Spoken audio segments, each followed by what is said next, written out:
there's a sense of despair, and people are at the end of their lives, and I think that it's very difficult for people who live in nursing homes because many of them never get a visitor at all. My son, his name is Rodney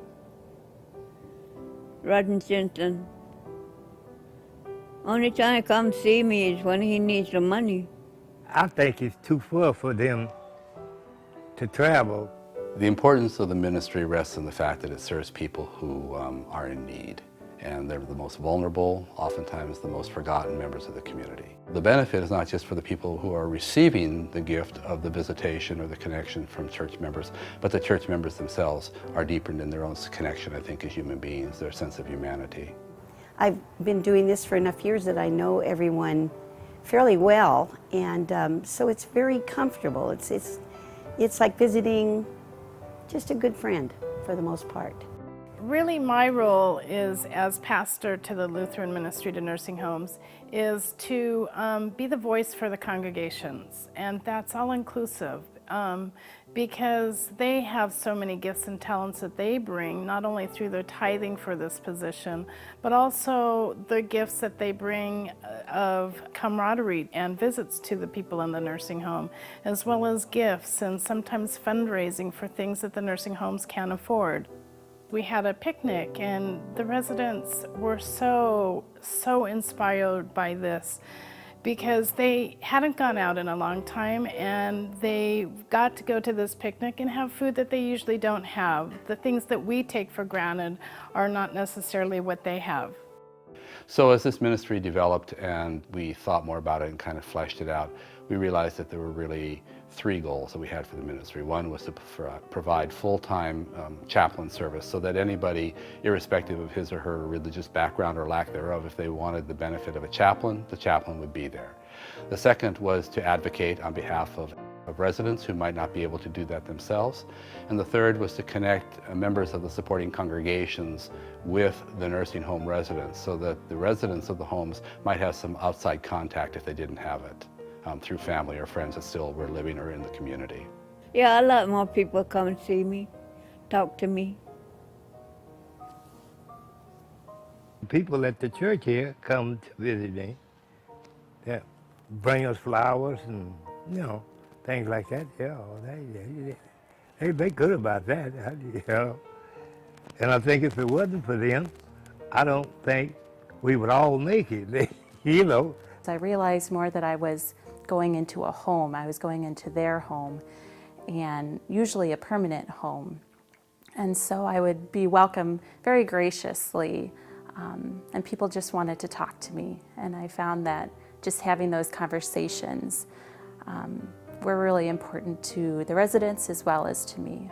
I remember in the first 6 months that I came here, and this woman died after about a year of knowing her. Her name was Alberta, and she could not speak at all. She would answer me by raising her eyebrow when it was something good, and she would frown when it was something not good. One day I went in and asked if she felt like a visit, and she gave me the eyebrows down, the little frown that said, "Not today." I could just communicate with this woman without ever saying a word. We communicated, and she smiled, and we had a wonderful friendship, which was amazing to me. I had a friendship with a person who never spoke a word. I'm Navajo from, they call it Coronado, Arizona. And my grandma used to have a farm. She used to raise corn, pumpkin, watermelon, cantaloupe. But it took her about a whole day to go to the trading post. About 30 miles each way. She used to ride a horse. And that time they used to have wagon with the two horse. My grandfather used to bring wood for us. Well, I have a good life. These stories of these elderly are sacred to me. These are psalms, these are books that will never be heard, never be written, of people that just had lovely lives. And so anytime I get to go into the nursing home, I have the sense of honor, the sense of blessings, of being able to support people in whatever they need. I'm not going to say it's easy. It's not. But yet, I am blessed twofold for what I do. It's a community. You get that feeling, but just one-on-one. If you were to just make a commitment to visit someone on a regular basis, you've made a new friend and your life is enriched by it. We all depend on one another in one way or another. And I think this ministry shows the broader community that that is an important thing and that we can make a difference. And I think by improving the lives of people in these situations, we improve our own lives, and I think it's an example to other people to do that too, and that we really all are part of one another. And that's why this ministry is so very important, because as we come in as allies, as we come in friends and provide spiritual needs, social needs, and love, we often tell them of love that they haven't heard about in years. I often think that when I tell a resident that I love them, that it's the first time that they might have heard that in 2 or 3 or 4 years, because no one has told them that, because they are so cut off. If you're watching this video and you're thinking our congregation could never do something like this, think about the fact that if you participated in this kind of program with other congregations, you would be just providing part of a chaplain's salary. So we think of our congregation, even though we are a small congregation, of having another quarter-time employee. And when you share this kind of program with other congregations, it's not only lessens the burden on any one congregation, but it gives you a sense of camaraderie and joint mission. Together, we do a ministry that we couldn't have done alone. None of us could support this ministry alone.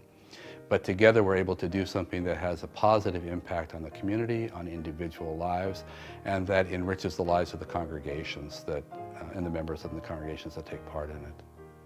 This is a very, very important ministry in our society today, ministering to, if we might say, the poorest of the poor, the people that are outside of other communities that have various health issues, but are people nevertheless with hopes and dreams, and that really respond well to community that comes into the nursing homes. And just think how wonderful it would be that you could pass by a nursing home in your community and say, hey, you know what?